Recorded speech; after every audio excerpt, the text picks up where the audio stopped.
Hello everyone, welcome back to our channel explore with Gyani. तो जैसा कि आपको पता है, अगर आप इस चैनल के साथ बने हुए हैं तो आपको आइडिया होगा कि इस चैनल पर मैंने पूरे 1 साल से एक भी वीडियो नहीं डाला है। और बेसिकली मैंने इस चैनल को 1 साल से इनएक्टिव करके रखा हुआ है। कोई बड़ा रीज़न नहीं था, रीज़न बस ये था कि मैं चाहती थी कि मेरे पास कुछ कंटेंट हो, कुछ एक्सपीरियंस हो और कुछ मैं अचीव कर पाऊँ इन टर्म्स ऑफ इंटर्नशिप वगैरह। उसके बाद मेरे पास कुछ शेयर करने के लिए कंटेंट होगा जो कि मैं आप लोगों के साथ शेयर करूँगी। और आज फाइनली मैं कुछ एक्सपीरियंस के साथ इस वीडियो को बना रही हूँ। और बेसिकली ये वीडियो मैं बना रही हूँ आप लोगों के साथ शेयर करने के लिए मेरा इंटरव्यू एक्सपीरियंस विद अमेज़ॉन। तो हाँ, मेरा इंटर्न लग चुका है अमेज़ॉन में और बेसिकली ये एक ऑन कैंपस इंटर्नशिप था और मेरे पास कुछ एक्सपीरियंस हैं जिसको कि मैं आप लोगों के साथ शेयर करना चाहती हूँ। और बेसिकली स्टार्ट करते हैं इस वीडियो को with my interview experience with Amazon. तो हमारे कॉलेज में अमेज़ॉन कंपनी आती है, हमारे ग्रुप में व्हाट्सएप ग्रुप में मैसेज आता है कि अमेज़ॉन आई है 2 मंथ इंटर्न के लिए और 3rd ईयर एलिजिबल है। एक पीपीटी सेशन होता है जिसमें कि वो इस सारी चीज़ों के बारे में इन्फॉर्म करते हैं कि कैसे क्या प्रोसेस होने वाला है। और प्रोसेस होता है कि सबसे पहले आपका ऑनलाइन असेसमेंट होगा, उसके बाद उसमें एक एचआर असेसमेंट होगा और फाइनली अगर आप क्वालिफाई होते हैं तो आपको इंटरव्यू में बैठने का मौका मिलेगा। बेसिकली ओनली एक टेक्निकल इंटरव्यू होता है और अगर आप उसको क्वालिफाई करते हैं तो finally you are selected as intern. तो हाँ, ओए का लिंक आता है, ऑनलाइन असेसमेंट का लिंक आता है, ठीक है। और हम लोग देते हैं ऑनलाइन असेसमेंट। एक विंडो होता है जो कि 12 घंटे के लिए ऑन रहता है, उसके बीच में आप कभी भी दे सकते हैं 1.5 घंटे के लिए वो ऑनलाइन असेसमेंट। ऑनलाइन असेसमेंट में नॉर्मल 2 कोडिंग क्वेश्चंस होते हैं, ठीक है।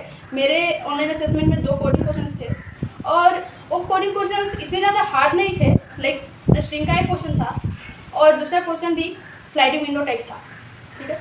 अगर आप कोडिंग कॉम्पिटिटिव प्रोग्रामिंग करते हैं तो मैं बोलूँगी कि कोर्सेज का 1200 से 1300 लेवल का दोनों क्वेश्चंस थे, ठीक है। तो हाँ, मैंने दोनों क्वेश्चन सॉल्व किए। दोनों क्वेश्चंस इतने ज़्यादा हार्ड नहीं थे। 90 मिनट का टाइम था बट वो 90 मिनट के क्वेश्चंस नहीं थे अगर आप बहुत अच्छे से कोडिंग करते हो तो मैंने वो क्वेश्चंस काफ़ी जल्दी सबमिट किए। और उसके बाद एक एचआर असेसमेंट था जो कि उस कोडिंग राउंड के बाद देना था। उसमें लगभग 50 क्वेश्चंस थे और उसमें बस ऑब्जेक्टिव टाइप क्वेश्चन थे, आपको अपने बारे में बताना था। उसमें कुछ क्वेश्चंस आ रहे थे, आप उससे एग्री करते हो और डिसएग्री करते हो, वो चीज़ें देनी थी। मैंने उनको सॉल्व किया, लेकिन उनको टिक किया और फिर उसको सबमिट किया। तो क्वेश्चंस तो ठीक है, ओए तो हो गया अच्छे से। मैंने कोडिंग क्वेश्चंस भी बना दिए, एचआर असेसमेंट भी मैंने बहुत सोच समझ कर टिक किया। तो उम्मीद थी कि मे बी ओए राउंड क्लियर हो जाएगा। और फाइनली 2-3 दिन के बाद रिजल्ट आता है कि किसने किसने ओए राउंड के बाद कौन कौन सिलेक्ट हुआ। तो हाँ, उसमें मेरा नाम रहता है, उस लिस्ट में मेरा नाम रहता है। मेरे साथ लगभग 70 से 80 बच्चों का नाम रहता है उस लिस्ट में। और मेरे कॉलेज से ओए राउंड के बाद इंटरव्यू के लिए अमेज़ॉन के इंटर्न के लिए 80 बच्चे सिलेक्ट होते हैं।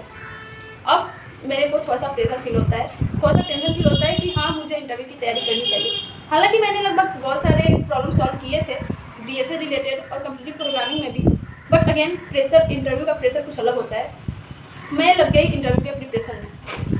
मुझे पता चला कि अमेज़ॉन के, जैसे कि आपको आज इंटरव्यू एक्सपीरियंस जानने के लिए आप इस वीडियो को देख रहे हैं, मैं भी ऐसे बहुत सारे वीडियोस को देखी और मुझे लगभग पता चला कि अमेज़ॉन जो है वो, अगर डीएसए का बात करें तो link list, binary tree, binary search tree, okay, इन सारी चीज़ों से क्वेश्चन पूछता है। तो मैंने स्टार्ट कर दिया डीएसए करना, ठीक है। मेरे पास कुछ सीट्स थे जो कि अभी फेमस है, आपने भी उनका नाम सुना होगा, जैसे लब्बबर का सीट, स्ट्राइवर सीट वगैरह। तो मैंने उन सीट्स के क्वेश्चन करने स्टार्ट कर दिए। हालांकि मैंने उन क्वेश्चंस को पहले से किया था, एज ए रिवीजन मैंने सबमिट करना स्टार्ट किया और मैंने इन सारे टॉपिक्स के सारे क्वेश्चन कर डाले। हमारे पास 6-7 दिन का टाइम था। उसके बाद इंटरव्यू का डेट आता है और फाइनली मैं रेडी थी हर एक क्वेश्चन को सॉल्व करके। मेरा इंटरव्यू शाम को 10 अगस्त को शाम को 5 बजे होने वाला था। 3 बजे मेरे को पता चलता है कि मेरा इंटरव्यू 1 घंटा पहले होगा, जो कि 4 बजे।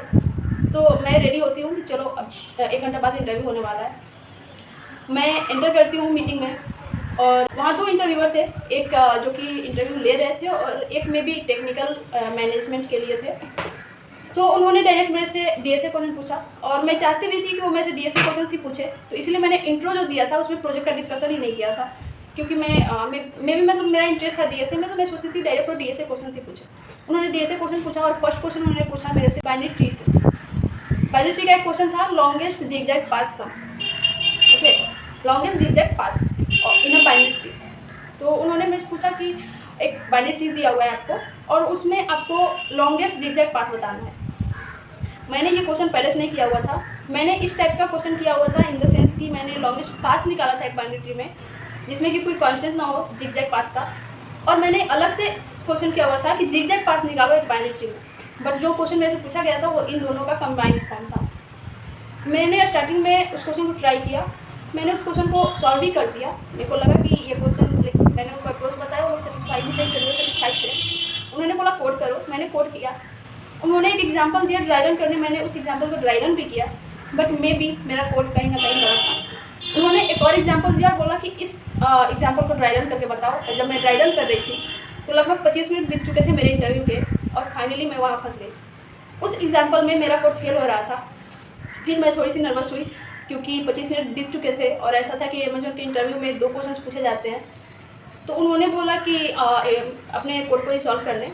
मैंने देखा तो मेरा लक अच्छा था कि मेरे को एक बार में वो मेरा जो गलती था, उस बग था, वो डायरेक्ट दिख गया।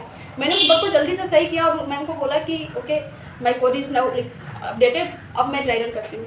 तो उन्होंने बोला ओके। मैंने ड्राई रन किया और फाइनली इस बार ड्राई रन सक्सेस हुआ। मेरा कोड उस एग्जाम्पल पे भी काम कर गया। वो इंटरव्यूअर भी मेरे कोड से सेटिस्फाई हो गई और फिर उन्होंने बोला कि चलो अब नेक्स्ट क्वेश्चन पे चलते हैं। बट उस नेक्स्ट क्वेश्चन से पहले 40 मिनट बीत चुका था और मुझे ये डर था कि मैंने एक क्वेश्चन में 40 मिनट ले लिया, मे भी दूसरा क्वेश्चन भी अगर कुछ ऐसा आ जाए और 40 मिनट बीत जाए तो फिर क्या होगा। बट उन्होंने एक क्वेश्चन पूछा और वो क्वेश्चन था डायनेमिक प्रोग्रामिंग का, और वो क्वेश्चन ज़्यादा हार्ड नहीं था। अगर आप डायनेमिक प्रोग्रामिंग में बहुत ज़्यादा किए हुए हैं तो क्वेश्चन हार्ड नहीं था। उसमें आपको टॉप लेफ्ट से बॉटम डाउन तक जाना था, ओके, बॉटम राइट तक जाना था और कुछ कॉन्स्टेंट दिए थे और आपको मिनिमम कॉस्ट निकालना था। वो क्वेश्चन भी इतना ज़्यादा हार्ड नहीं था, पहले वाले से तो इजी था। तो उन्होंने जैसे ही क्वेश्चन बोला मेरे को आंसर क्लिक हो गया, अप्रोच क्लिक हो गई। फिर मैंने सोचा कि लाइक ब्रूट भी बता सकते थे, ऐसा बोला जाता है कि इंटरव्यू में ब्रूट फोर्स अप्रोच बताओ, उसके बाद उसको ऑप्टिमाइज़ करो, बट मेरे पास उतना टाइम था नहीं। तो मैंने सोचा डायरेक्ट ऑप्टिमाइज आंसर ही बताते हैं, ठीक है। तो मैंने उनको डायरेक्ट ऑप्टिमाइज सॉल्यूशन बताया कि ओके हम लोग यहाँ डायनेमिक प्रोग्रामिंग को यूज़ करेंगे और उसके द्वारा मिनिमम कॉस्ट निकालेंगे। तो ये दोनों क्वेश्चन मेरे से पूछे गए। उन्होंने वो सेटिस्फाई थे मेरे अप्रोच से, तो उन्होंने बोला कोड करो। मैंने कोड किया और ये कोड 1 गो में मेरा सही हो गया। उन्होंने ड्राई रन के लिए नहीं बोला, उन्होंने कोड को देखा, कोड को लिखने टाइम उन्होंने बोला कि मेरे को कोड समझा दो, मैंने समझा दिया। और इसके लिए ड्राई रन नहीं बोला, मे भी टाइम कम था क्योंकि 20 मिनट्स थे, उसी में मैंने अप्रोच और कोड लिखा और फाइनली वो इंटरव्यूअर मेरे उस कोड से सेटिस्फाई हो गई। और फाइनली लास्ट में उन्होंने पूछा कि क्या आपके पास मेरे लिए कोई क्वेश्चन है, जो कि हर एक इंटरव्यू का लास्ट पार्ट होता है। तो मैंने उनसे पूछा एक क्वेश्चन कि हाँ अगर इंटर्नशिप लग जाती है तो हमें वहाँ क्या करना होता है, और उनका एक्सपीरियंस पूछा अमेज़न में वर्क करने का, वर्क एक्सपीरियंस क्या है। तो उन्होंने मुझे उसका आंसर दिया और फाइनली इंटरव्यू कंप्लीट हुआ। मैं थोड़ा सा कॉन्फिडेंस में थी क्योंकि मैंने दोनों क्वेश्चन का ऑप्टिमाइज्ड आंसर बता दिया था उनको, और वो भी इंटरव्यूअर भी बहुत सही लग रही थी, लाइक पॉजिटिव वे में मेरे को रिस्पॉन्स दे रही थी। तो था कि मे भी हो जाएगा, बट अगेन कुछ कह नहीं सकते, वेट करते हैं। और ऐसा एक दिन तक वेट करते हैं, रिजल्ट नहीं आता है। कुछ लोगों का इंटरव्यू 80 लोगों का इंटरव्यू होना था, जिसमें से 2-4 बच्चों का इंटरव्यू पोस्टपोन हो जाता है कि नेक्स्ट डे होगा। तो 1-2 दिन तक वेट करते हैं, रिजल्ट नहीं आता है, फिर उम्मीद छोड़ देते हैं कि जो होगा देखा जाएगा, आगे के लिए प्रिपेयर करते हैं। उसी के बीच एक दिन रिजल्ट आता है कि 10 बच्चे हमारे कॉलेज से, 10 या 11 बच्चे हमारे कॉलेज से सेलेक्ट होते हैं, उसमें मेरा नाम रहता है। तो हाँ, ये 2 क्वेश्चन मेरे इंटरव्यू में पूछे जाते हैं और उसको सॉल्व करने के बाद मेरा सिलेक्शन हो जाता है। ऐसा नहीं